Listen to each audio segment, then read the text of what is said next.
प्राचीन काल में एक गहन वन के शांत कुटिया में ऋषि व्यास ध्यान में लीन थे। उनके मन में एक विराट कथा जन्म ले रही थी, महाभारत, जिसमें धर्म और अधर्म का महान संघर्ष समाहित था। व्यास जानते थे कि इस कथा को केवल याद रखना पर्याप्त नहीं होगा, इसे शब्दों में पिरोकर पूरी मानवता के लिए सुरक्षित रखना आवश्यक था। पर इतना बड़ा महाकाव्य लिखेगा कौन? अपनी दिव्य दृष्टि से ऋषि ने देवताओं से सहायता मांगी।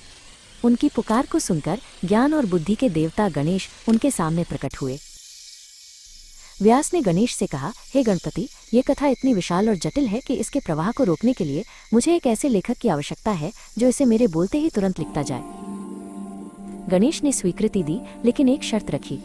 उन्होंने कहा, मैं बिना रुके लिखूंगा, पर जिस क्षण आपकी वाणी रुकेगी मैं लिखना बंद कर दूंगा और मेरा काम समाप्त हो जाएगा। व्यास मुस्कुराए और अपनी शर्त रखी, ठीक है हे गजानन, पर आप कोई भी श्लोक तब तक नहीं लिखेंगे जब तक आप उसका अर्थ पूरी तरह समझ न लें। गणेश ने इस चुनौती को स्वीकार किया। ये एक ऐसा अद्भुत समझौता था जिसने ज्ञान और गति का संतुलन स्थापित किया।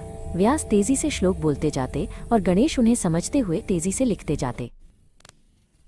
कभी कभी जब व्यास को विश्राम की आवश्यकता होती या उन्हें एक नया जटिल विचार बुनना होता तो वे जानबूझकर एक ऐसा कठिन और गहरा श्लोक बोलते जिसका अर्थ समझना गणेश के लिए कुछ क्षणों का समय लेता।